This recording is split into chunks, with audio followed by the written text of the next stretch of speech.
When you hear the word lying, it's tempting to go big. You might think lying is black and white. It's either you're doing it or you're not. That's not true. 99% of the lies we tell are in a shade of gray, and they're not to others, they're to yourself.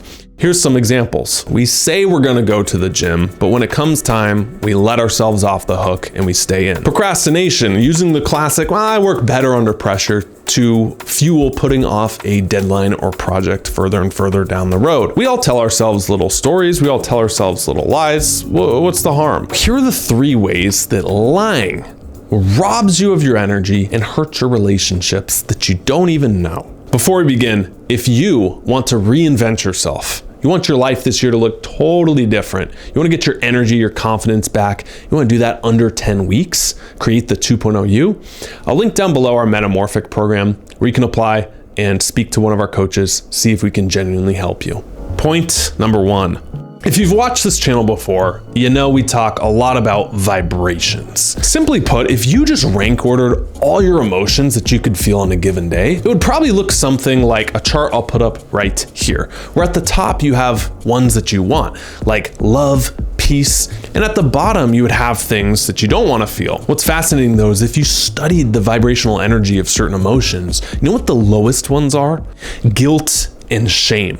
Those are the lowest vibrations you can feel, and just like talking about it kind of, it's got a heaviness around there, like when you feel shameful or guilty about things. That sucks, right? So tying this to the point we're talking about here is that when you lie to yourself about certain habits or maybe even addictions, that traps you in these low emotions like guilt and shame, and it sucks your vibrational energy down. It's hard for you, no matter what you do, no matter what self-improvement tactics you take on, to get in these like flow states, peace, pride, love, acceptance, willingness, or even feeling neutral if you constantly feel in guilt and shame, isn't it? Just like a dam blocks the flow of water, boom, these lower emotions, they're gonna block all the flow on your way up to the higher ones you wanna experience. And so when you think about bad habits that you do on a day-to-day, and we all got them, whether it's nicotine, drinking, doom scrolling, too many video games, adult websites, eating poor food, getting poor sleep. Every single time you do it, yes, there's damaging effects of the habit. What I have realized, and this is a huge point for you to realize, is that 50% of the badness of that habit is directly from doing it.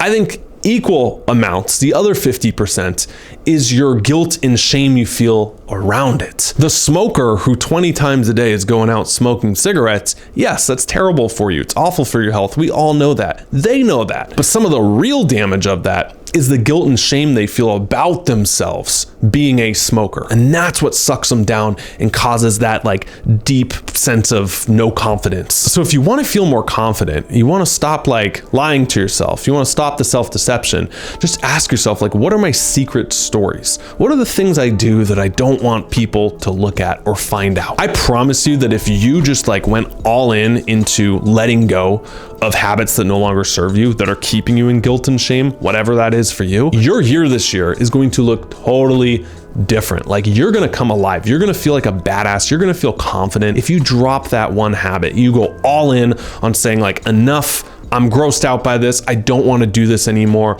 or I've outgrown this. If you're not like grossed out by it, but you know it's just like, oh, man, I feel bad when I do this. Number 2.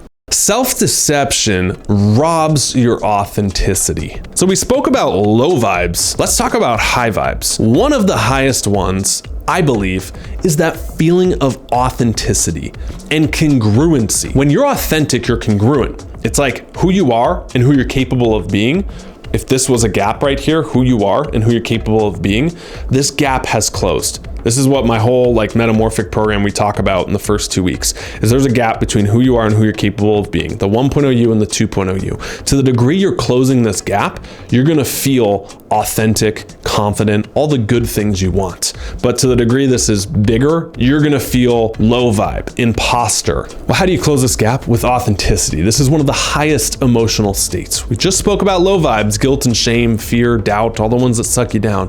When you tap into authenticity, that raises you up real quick. And one point on giving up bad habits that are keeping you in these lower emotions is giving yourself permission to laugh at yourself. Like, again, you're gonna slip up. Don't self-attack. Don't use that as ammunition to like bring yourself down into guilt and shame and say, see, now you're really screwed. It's okay to like have slip-ups and have flaws. And I think that like when you have a lightness and you laugh at something that's guilty or shameful, it takes away 50% of that power. The point is having an authentic drive that like aligns with what your higher self wants and what you are doing. And if you go too hard in the discipline camp, I think it can take that away into where it's like some authority figure is telling you what to do.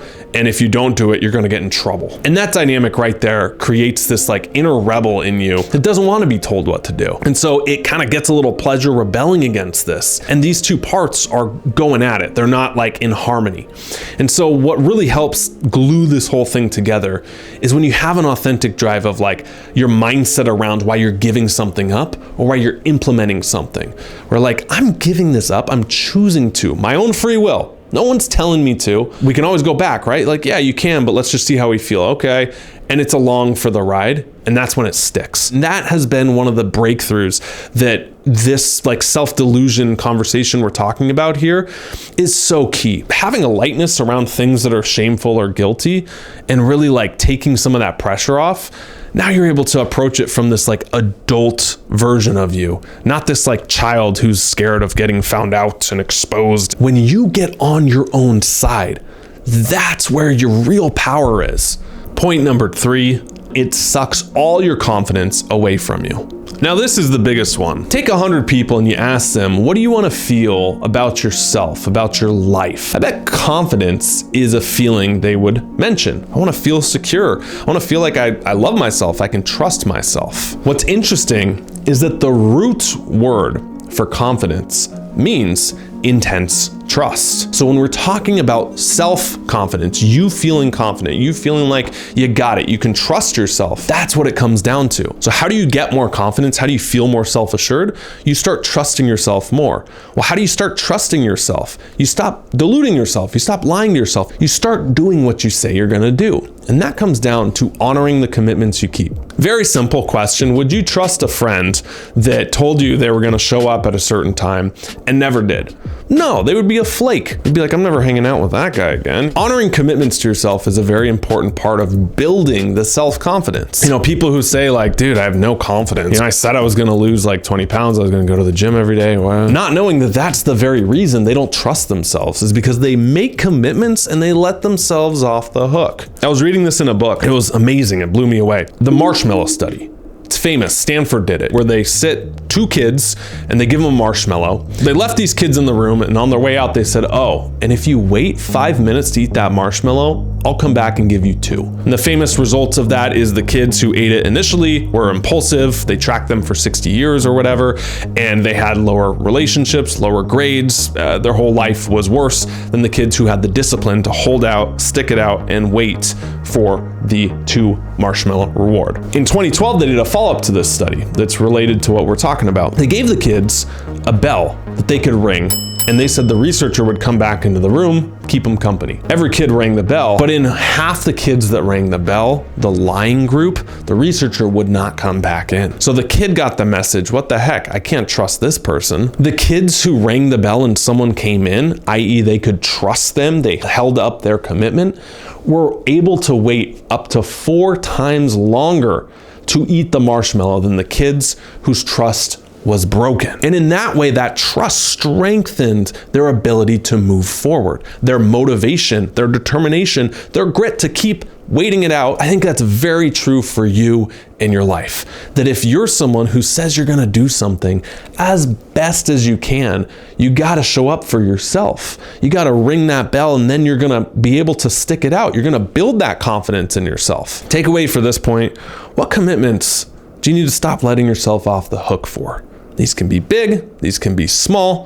What are your non-negotiables that if you did every day would start to stack up some positive momentum in a direction, and you start to feel more self-confident because you're keeping the commitments to yourself and you're showing up for you? I've always said there's two sides of this game for you. There's self-improvement and there's also self-healing. And this side doesn't get spoken about as much in this camp. And so what I'll do now is link up right here a perfect follow-up all on this like self-healing, that when you're able to let go and release, that's when you're able to let in a lot of the energy, the emotions, the vibes that we're talking about. So go watch it now. It's a perfect follow-up and I'll see you there.